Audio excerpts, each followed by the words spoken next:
Welcome to Crafty Polyglot, the monthly podcast where language meets creativity. Each month, we sit down with leading voices and innovators in language education, from renowned educators to pioneers shaping the future of multilingual learning. Together, we explore the art, the science, and the passion behind mastering languages, uncovering the strategies and stories that inspire learners and educators around the globe. Whether you're a teacher, a student, or simply a language enthusiast, Crafty Polyglot is your gateway to fresh insights, practical tips, and meaningful conversations that celebrate the vibrant world of languages. Join us on this journey, because in every language, there's a new world to discover. I'm Dr. Felicia Eybl, moderator of the podcast, The Crafty Polyglot.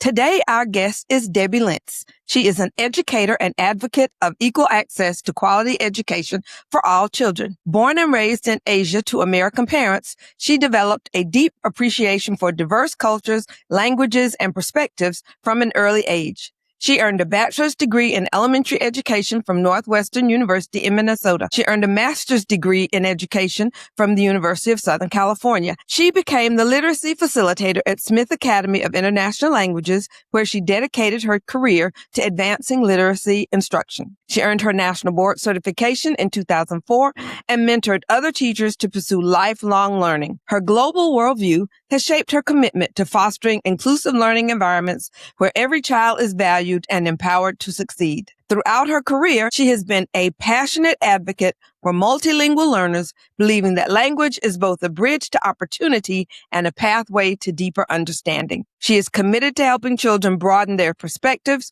through language acquisition, cross-cultural experiences, and meaningful engagement that prepares them to thrive in an increasingly interconnected world.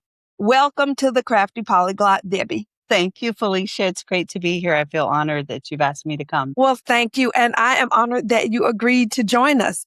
As the literacy facilitator, you bring a different perspective to language immersion teaching. So let's jump right in. You've lived abroad yourself, and that early experience, as I read in your bio, shaped your worldview. How did your childhood in another culture really influence your path toward becoming a literacy facilitator and English teacher in the early years where you started with the Japanese program? Well, that's a funny story, because when I applied at CMS, the recruiter sat me down and he had obviously looked at my resume, saw that I had gone to high school in Korea.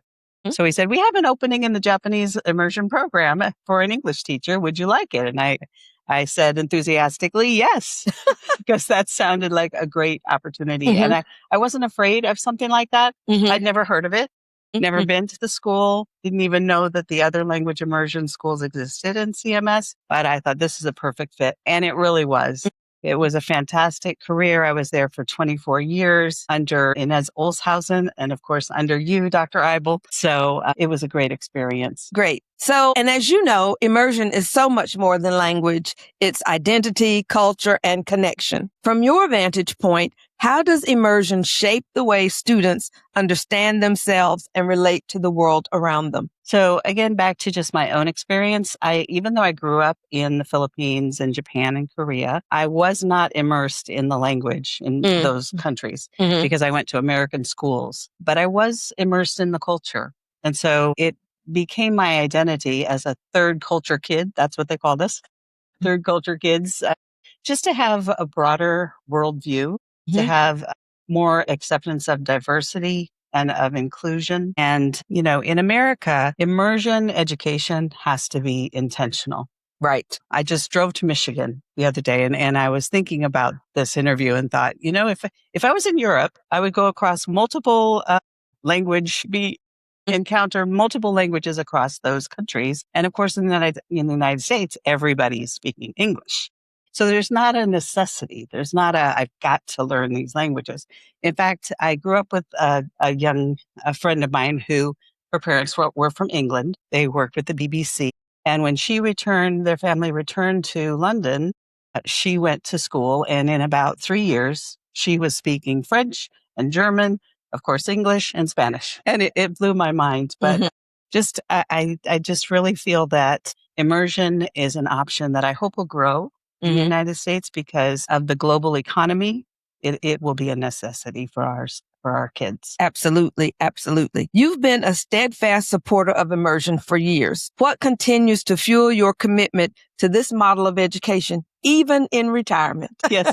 Yes, I am working with a program called eKids, and we're attempting to get it into the English program that she has into other American schools. But we've used it in the German program at SAIL, South Academy of International Languages. I think the best answer to your question comes with something that Inez Olshausen showed me early on in my career, which was Jim Collins' theory of the iceberg theory. And, the idea that you grow up in your home language and you have certain competencies and skills and language, vocabulary. But underneath the surface, if you imagine an iceberg, underneath the surface that you do not see are deeper language concepts. And so when a child learns another language, it's not too difficult. You maintain and strengthen actually what's happening below the surface as you build that second language. So there's a common core of understanding of language below the surface. Right.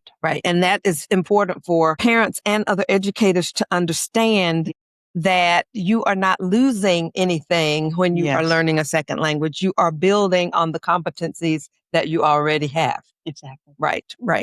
So as the English teacher and later the English facilitator, you supported students who were learning English while receiving most of their instruction in another language. What patterns or major takeaways did you notice about their readiness for English for the end of grade assessment? And that goes back to that iceberg theory. Yes, it does. And I'll just say right up front, I'm not a great advocate of end of grade assessments, high stakes testing, right. because from what I know about that test is it is testing a little sliver of the children's competencies. And then we take that little number and we say, woo, look at this, so no.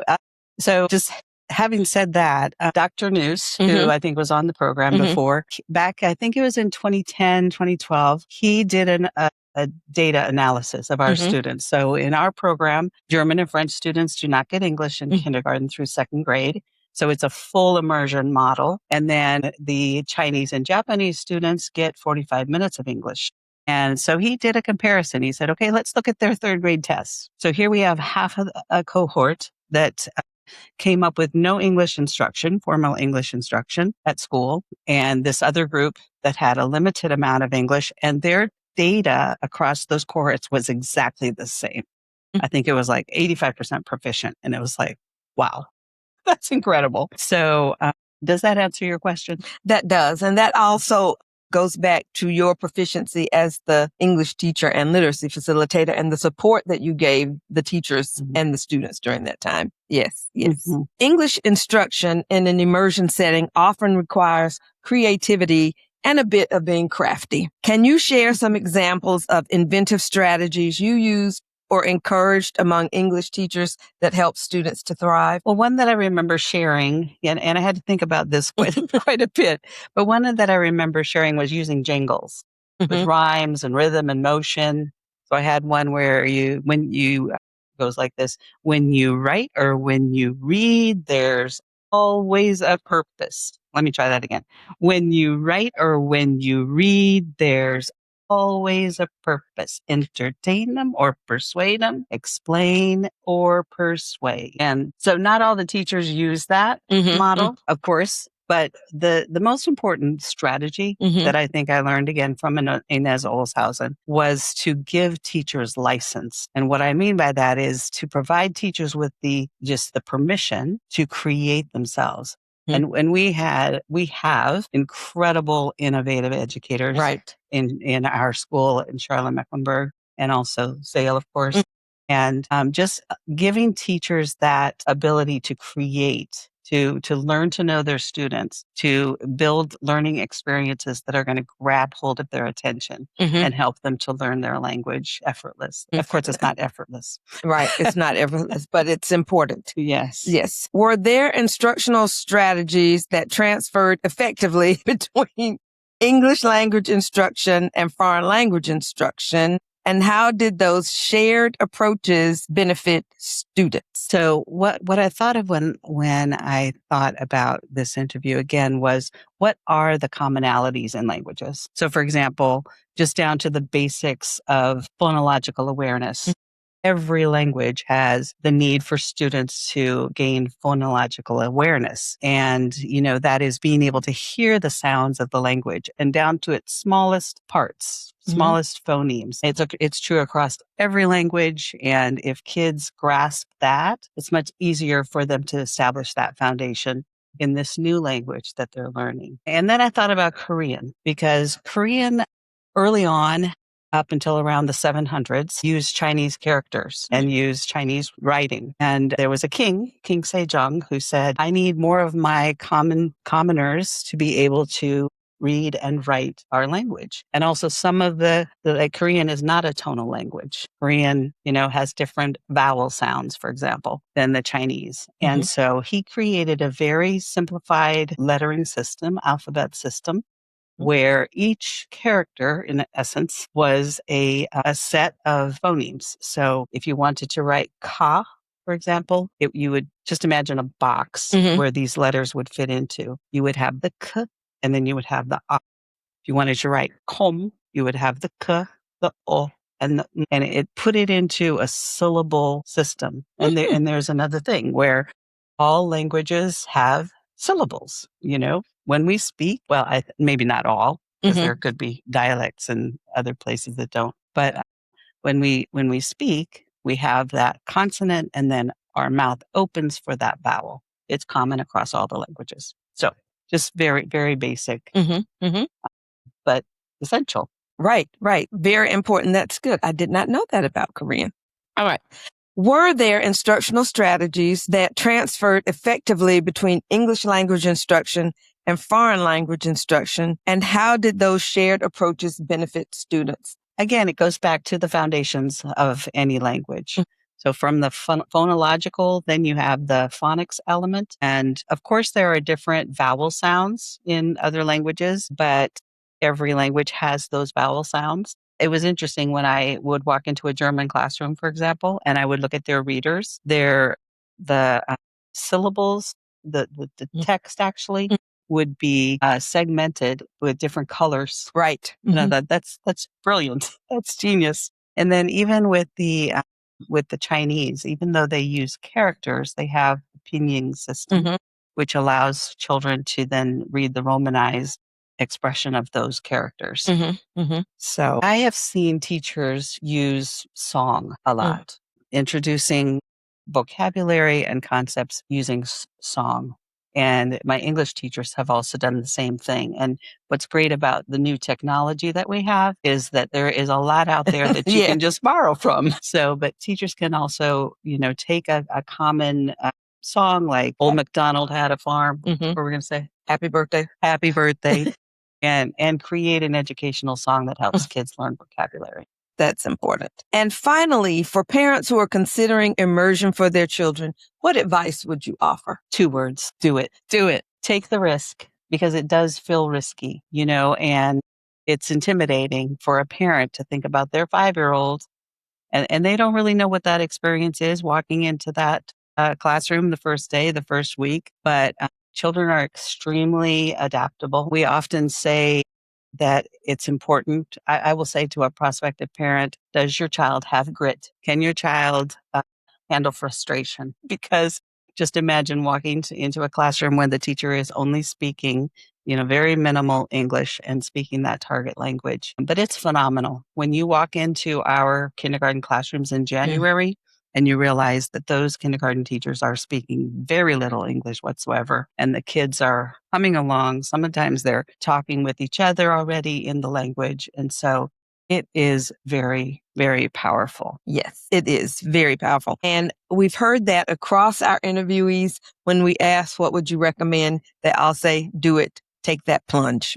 Yes. Is there anything else that you would like to share? Yes, I would say that there's a whole social element and an interpersonal element of growth that comes when children are in this type of challenging environment. They gain a confidence that is remarkable, and 5-year-olds are pretty bold anyway, but I remember multiple times walking into a kindergarten classroom or seeing kids in the hall, and I would attempt to say, Entschuldigung or something, so some kind of word that was not too difficult, and they would look up at me with such grace and they would say, "That's not right, Miss Lentz."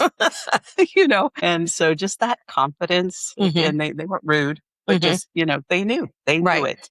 And so there's an element of coming home and realizing, I know things my mom and dad don't know. It's just so powerful. I think it builds confidence and a boldness. And there's one other element, which is community. So this being a part of language immersion creates a community for students that continues. I've met with multiple, former alums who still get together with their peers, who travel together, who, just speak with one another in those target languages. And so that's beautiful. Back to the leadership. I just want to thank you for your leadership over me as an educator.